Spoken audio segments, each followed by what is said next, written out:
What happened in 1865? Hang on. I want to go to you have the years of slavery. How much wealth did black Americans accumulate? Someone, anybody, talk about it. None. Okay, none. I mean, some people did. Some people were able to buy their freedom, and some people were not enslaved. There were black people in the U.S. who were not slaves.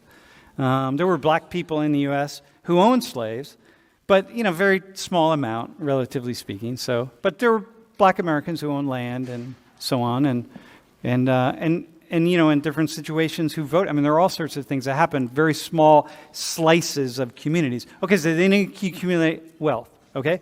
Meanwhile, the land that is the United States, who's it all going to? First off, who's being kicked off the land? So let's tell the story. Go ahead. Native Americans were kicked off by European settlers that came in, and then they colonized different states. Mm-hmm. And they did what? Generated income. Generated wealth, right? Yeah. They would do different fields or farms, different crops that were money crops. So tobacco, indigo, I think. Mm-hmm. Things like that. And then you have your slave labor. Most white people were poor, though, right? Do any of you know anything about this? Most white people were poor. They didn't own slaves. It costs a lot of money to own a slave. It's a lot less expensive today to own a slave than it was under slavery, in the United States. The United States was a self-generating slave system, meaning that self-reproducing, meaning that women had children and the children became slaves. That wasn't true in Dominican Republic. It wasn't true in Haiti. It wasn't true in Jamaica. It wasn't true in Brazil. It wasn't true in many other slave nations. But here in the United States it was. And most white people were poor, and they didn't own slaves. They didn't really have much to do with slavery at all. They didn't make money off of slavery directly. It was a system that profited certain groups of people and benefited certain groups of people, but they were all white. Right? Okay? So it's really important. Just like today, when you start talking about white supremacy or privilege, not all white people are privileged. And that has always been the case. So if we go back to 1865, I just want to say something really fast. Today, I can go to places in the world and I can buy a human being, and that human being can be a slave for me for as little as $10 or $15 U.S. in today's dollar. But in 1865, the price of a slave is a lot of money. It's a lot of money, several $100,000. You're not just going to go out and willy-nilly buy slaves. I can't do that. How many people have that kind of money? You don't have that. And then you got to be able to utilize that person. So anyway, okay. So what happened in 1865? I mean, that's the end of slavery, right? So what happened? Yeah, they were freed from slavery, but that didn't mean they were completely free. Okay, well, talk about that. And then you enter the period of segregation where, by law, they were free, but they were still heavily secluded against. Mm-hmm. Okay, go ahead. Keep going. What do you guys know about that? I mean, I just think more of the racist practices in the South of discrimination based on color and the water fountains and the buses and everything like that. Uh-huh. And how that, I think some people still think like that today. Okay. Leonardo, do you have anything to add? What happened in 1865 to black people? Not just in the U.S., by the way, in the DR as an example, but go ahead. I like the term you used in one of the classes, which was colorism, and I think it's still a thing. With us, it wasn't as much race, and from 1865, it was more with the Haitians. So I think it's okay. It's not similar. Okay. Okay, can you add anything here? So in 1865, that was when slavery ended, but it's important to note that there were several plantations that still had slaves, because as like was said previously, like slaves were expensive, so they saw them as like an investment. So obviously these like slave masters weren't gonna just tell their slaves, oh, you're free to go, like go wherever you want. So they like kept them until like the 1900s. And then even after the slaves that were able to go away, they like couldn't get jobs because they were in the segregation period. So they had to do like indentured servitude, which is still like another form of slavery. They were paid very little. Also, white people that were poor also did indentured servitude at that time.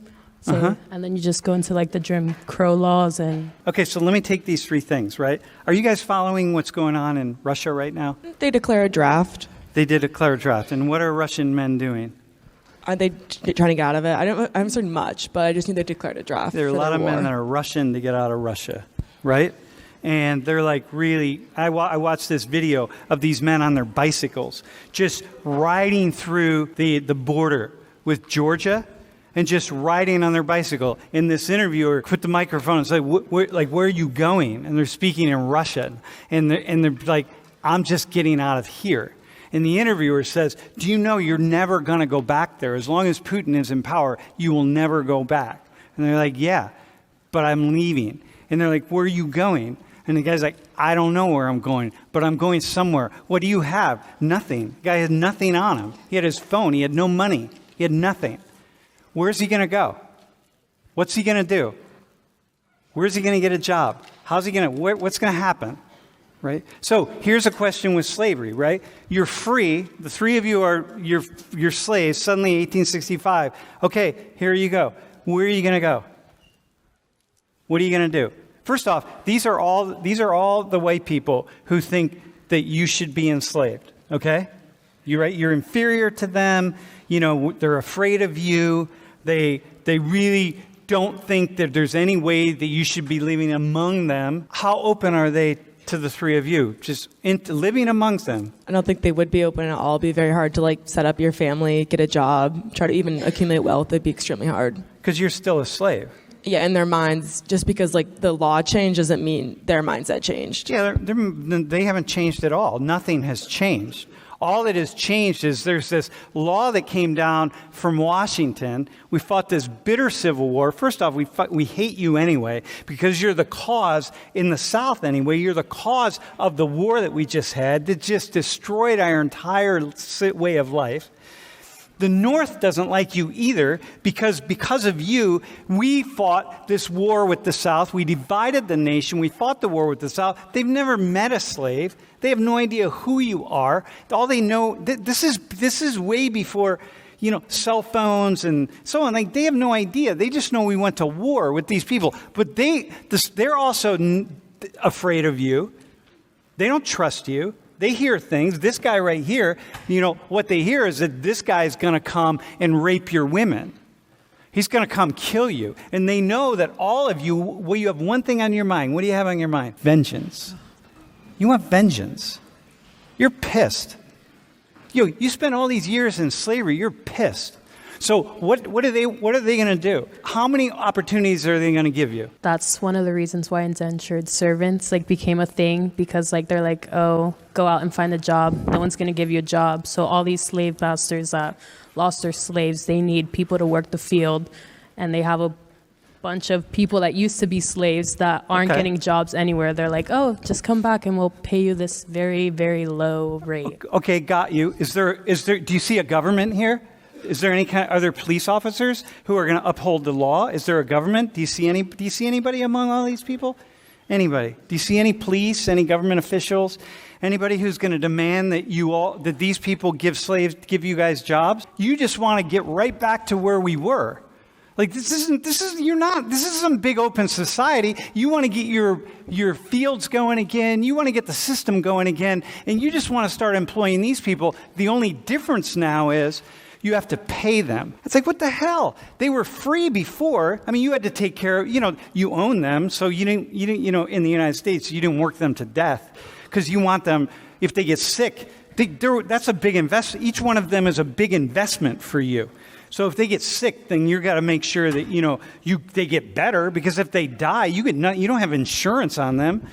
You can say, well, slaves got beaten all the time. Not all slaves got beaten all the time, my friends, right? because everyone learned pretty quickly how to live in the system together. So sometimes there was the one slave that got beaten for everybody else, but then everybody learned pretty quickly, like, not to do that. And the reason you wouldn't beat your slave to death, why is it, bro? They're property. They're expensive. But not now. Right now, you three people, you're nothing. I don't owe you shit.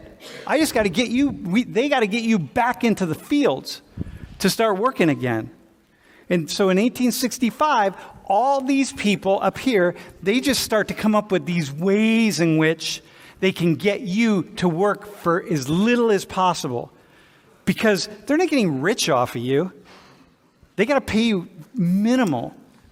So where are you going to live? Do you own houses? I mean, you have no infrastructure to help you out. Do you have clothes? You have food? You have nothing. Yeah. So now where are you going to get that stuff? Who are you going to get it from?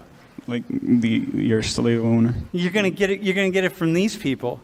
So instead of providing it for you now they're going to rent you a house. Now they're going to rent you food. You're going to have to buy your food from them. Now you're going to pay for the doctor. Everything you're going to start paying for.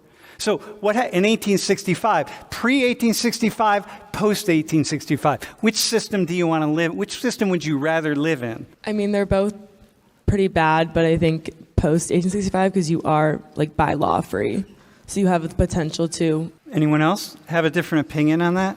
Leonardo, Kay? I mean, I would rather post 1865 as well. Yeah? Yeah. So there are a lot of people that study slavery pretty intensively, and a lot of folks who make the argument pretty carefully that for many ex-slaves, slavery was better than what happened after slavery.